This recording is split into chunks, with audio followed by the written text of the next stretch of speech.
Miss Reads. It has been a minute since I've really sat down and made a video. I guess I made my Gideon video at the end of October, but now we're getting to the end of November, and this is like the only other video I've made. I had plans to do a ton of other stuff this month, but university and just kind of life stress got in the way, which is actually kind of what we're going to be talking about today in the topic that I wanted to talk about, because I actually haven't seen anyone talk about it so far.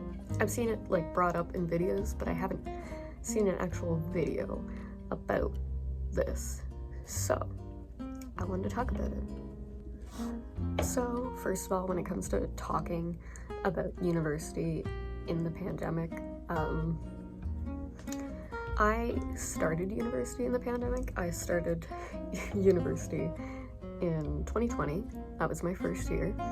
I was completely online for the whole year, and it didn't go well. I had to withdraw from quite a few of my courses, and I had failed a few of my courses, which has never happened to me before.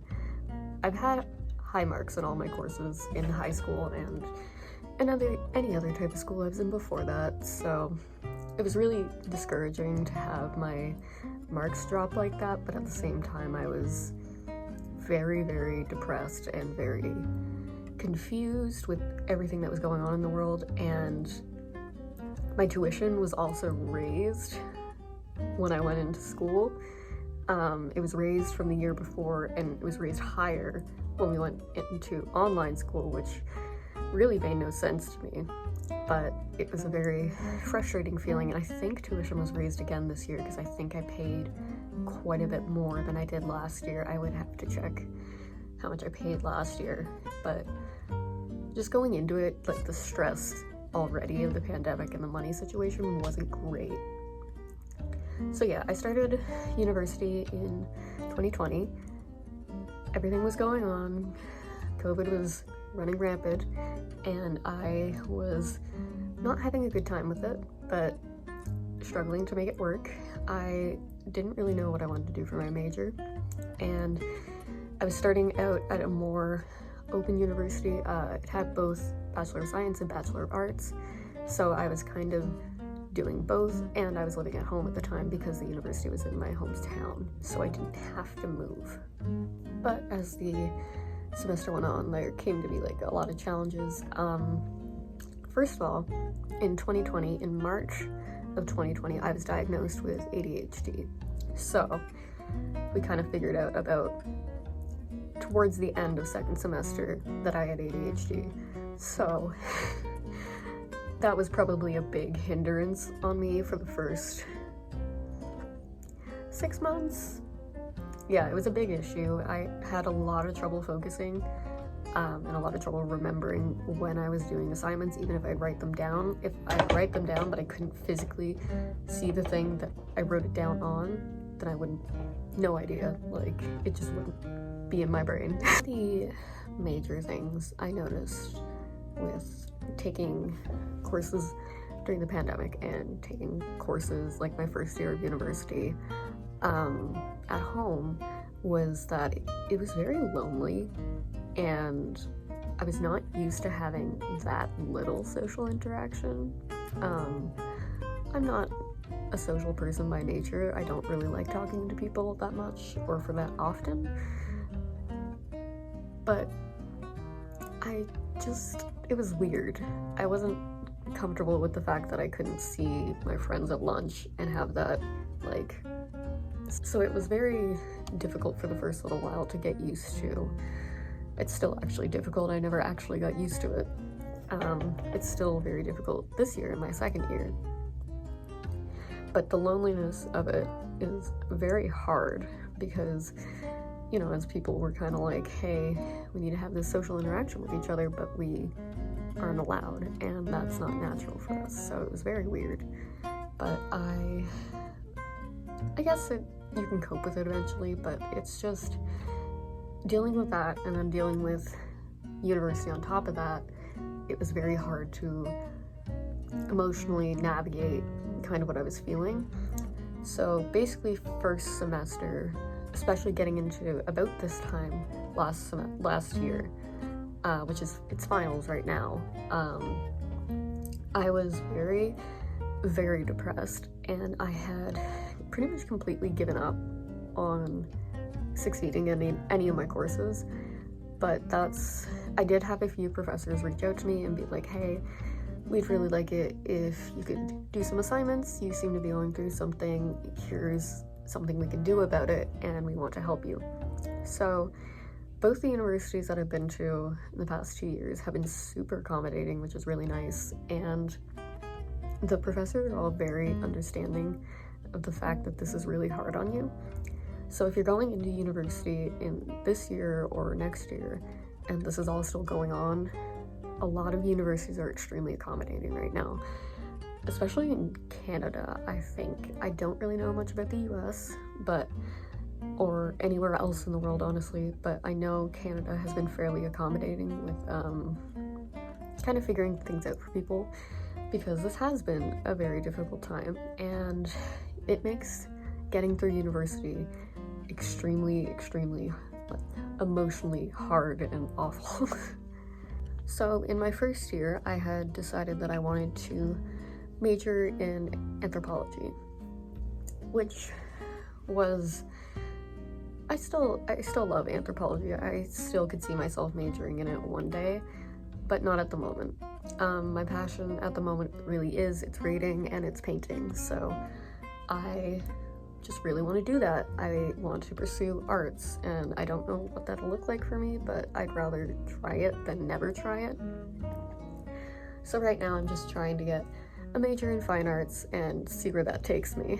So yeah, it doesn't sound like the most promising degree, but at the same time, everyone I've talked to who has a fine arts degree is doing very well. So I'm gonna take my chances and try and do something in life I'd enjoy rather than waste that opportunity. So I'm very, very grateful that I have supportive family members who are trying to make sure I can get through university and get through all of this to kind of handle the future pressures of whatever this situation may bring. So online learning, especially going into it in my first year of university, made it very weird going to my second year of university, where most of my classes were in person this year, because I had next to no classes in person last year.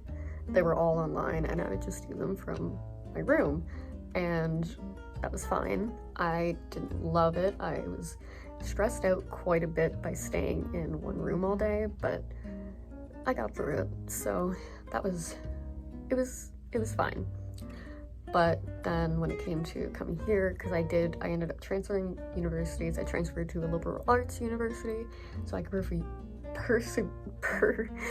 pursue fine arts, because that's just something I'm really passionate about. And I transferred to this university where I'm at now and moved cities, so I'm living in a new city now in my first apartment. That's going interestingly. And so I moved to a new apartment in a new city and started at university, and most of my classes were in person. I think I only had one online course at the beginning of the semester, and I ended up dropping it just because it was so material heavy. It was the most material heavy course that I had, and it was the only one that was online, so I couldn't do it at the time. It just wasn't for me, which is okay. So I just ended up withdrawing from that one. But I came here and took my classes for the first time, and the university campus is very beautiful and I really love walking around it, but there are hundreds of people on campus at all times, and that is kind of terrifying to see for the first time, coming out of last year not seeing any people really at all for the majority of the year, and having very restrictive rules on seeing people, to walking into a building and seeing 200 people in the cafeteria, or 50 people in a room. One of my classes, I'm pretty sure it's 65 people, and one of my other classes is closer to 70. So we all just kind of sit in a room and I'm looking around and I'm like, this is wrong, because from last year I was told this was wrong so many times that I'm just kind of used to that now. And it doesn't help that before I went into university and before the pandemic started, I already had agoraphobia. If you don't know what agoraphobia is, it's kind of like the fear of kind of like leaving home, but it's more like leaving a safe space. For me, for a while, it wasn't leaving home, it was leaving anywhere I felt comfortable, so I could go to my friends' houses, to like, I could stay in my house, I could go to my partner's house, like there were select places that I was comfortable going. But when it came down to going to school, and in high school, I actually had to have one day during the week where I could stay home and kind of, Wednesdays during the week, I'd stay home, I'd get classwork done, and I would just kind of decompress and just kind of regulate myself again, and then go back to school on Thursday and then go back to school Friday. And it was just a way for me to cope with the fact that it was very hard for me to be in school, because being around that many people at any time gave me panic attacks. I have a lot of issues with sensory things. It was always very noisy, and I have a lot of issues with the idea of contamination and germs, and it's just a whole story. So I already had all those problems before the pandemic. So of course, when that came around and I ended up going into a university that had an open campus, it was very, very startling for me to walk around and just be like, that is like 400 people all in this area, and I have not seen this many people in one place in a very long time. And even coming to this city is a lot, like, it's a larger population and it's a smaller town, so it's a very weird combination, but I do really love it here. It's a very artsy place, so I fit in, but just having so many people around all the time is very, very stressful.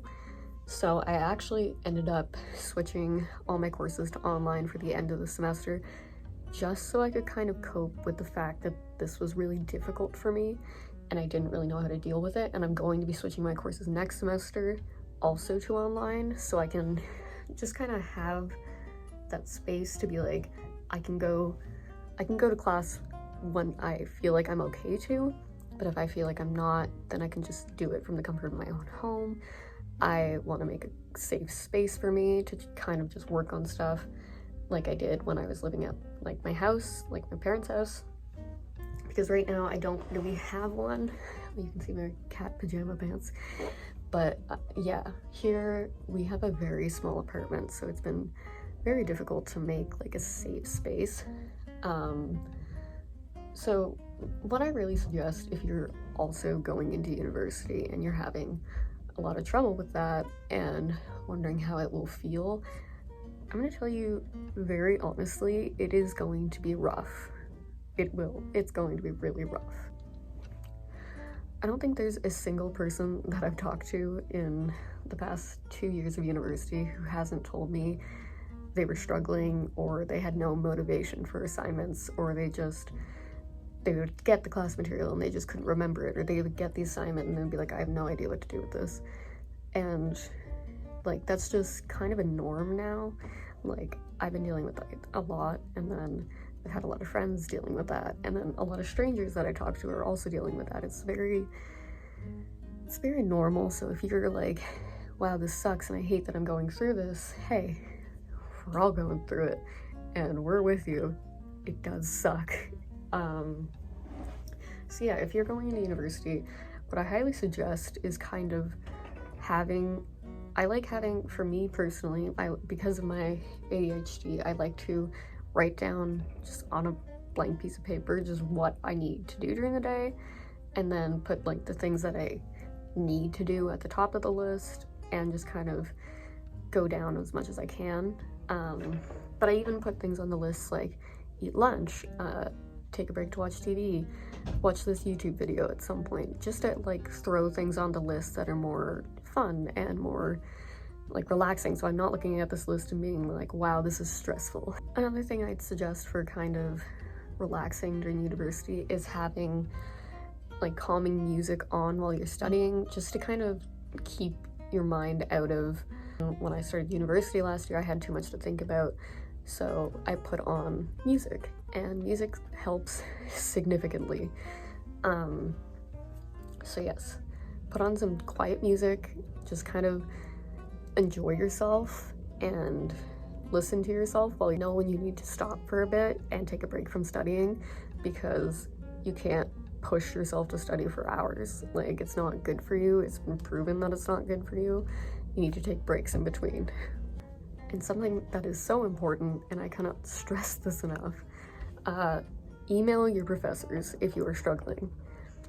Please, even if they're not like great people, still make the attempt to email them and let them know that you're struggling, because 9 times out of 10, when I've messaged my professors in the past 2 years and said, hey, I'm not doing well with this right now, this is the situation that's happening, can we do something about it, they have come up with an accommodation for me. Even if I couldn't get a hold of accessibility at the school, they would help me like plan around it in a different way. And it was very, very kind of them and very sweet, and I got way more help from my professors than I ever did from teachers in high school. So if you are scared to, I highly suggest reaching out and giving it a try anyways, because I do find a lot of professors are more open to helping people. I do go to a smaller university though, like my university isn't huge, so it might be different in bigger cities where they have tons of students, but I'd still reach out and ask anyways, just to sort of make that attempt. My next piece of advice would be to make sure you are holding onto your hobbies. Do not let schoolwork consume your life, because that will make everything so much worse. Actually, at the beginning of last year when I started university, I got back into drawing again, and I got back into painting, and I started writing a bit and reading a lot more. I had started reading during the beginning of the quarantine, but as I got further into school, I just kind of wanted to read more just to have that place to take a break. And it's still like I'm trying to keep up with that this year, but at the same time I'm in a lot more like, it's a different situation now. It's dealing with money stress and school stress and general life stress, so I don't have as much time to read. But still make it a priority for yourself to take up your hobbies and to do them throughout the day, just so that you can be like, okay, it's gonna suck to work on this essay for a while, but I know I can fall back and do this for a while, and that'll be really great. And you can work on your essay for like 20 minutes and then do your hobby for 15 and then go back to your essay for 20 minutes. So there's like a balance between each, so you're still enjoying the thing that you enjoy to do while being productive. Don't feel guilty for not doing as well, being at your grades now and you're like, what is this? Like, I was doing so well.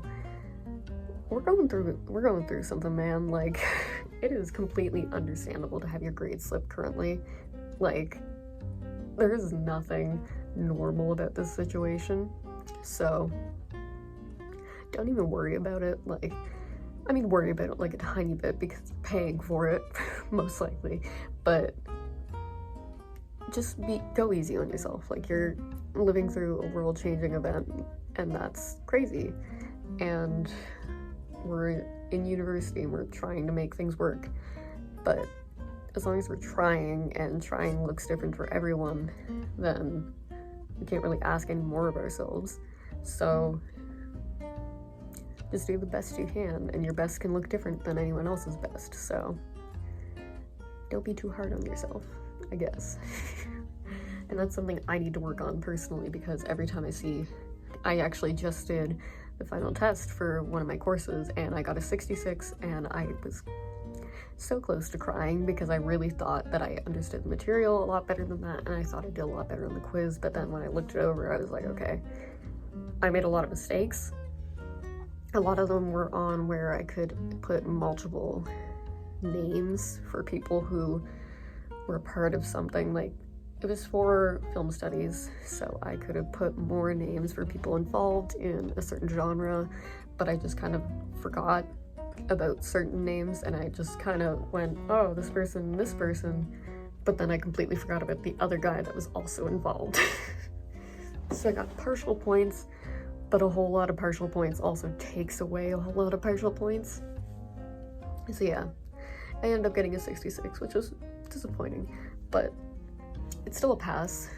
So I'm looking at it as, if I pass all my courses, I still get a degree. Like, I don't need to be in honors to have a degree. So,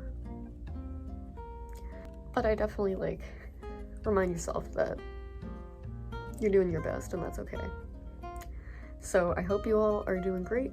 I am struggling and doing my best.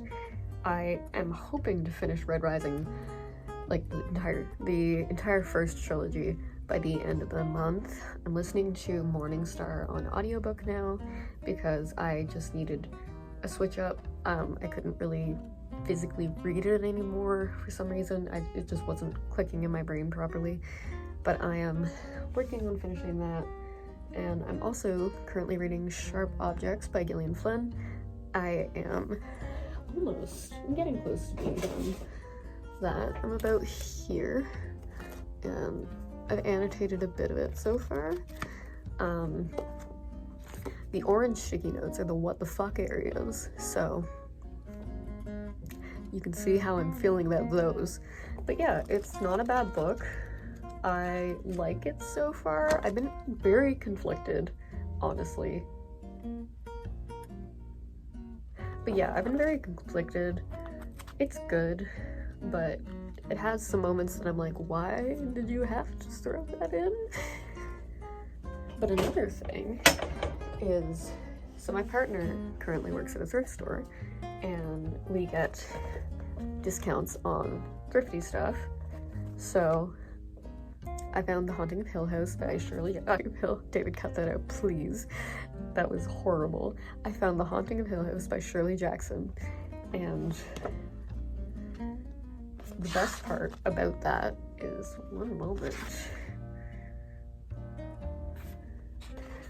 she's pre-annotated. Bitch. Like, nothing makes me more excited than reading someone else's annotations. Like, I love to look at what other people have written in books and what other people have highlighted. Like, I wanna see what all of this. Like, page 30, you just highlighted the line, journey's end and lover's meeting. I want to know what that context, that line meant to that person, and I find that really cool. So I'm really looking forward to reading specifically this copy, because that's awesome. Like, I love the fact that it's already annotated, and when I saw that in the store, I was so excited, and I was like, that's the only copy I'll ever want of The Haunting of Hill House, so I need to get it now. So anyways, enough of my rambling. I'm gonna try really hard to get back into making videos, and probably going into next year. December is a pretty busy month for me already, so we'll see how it goes. So I hope you're all having a great time. Go easy on yourselves, stay safe,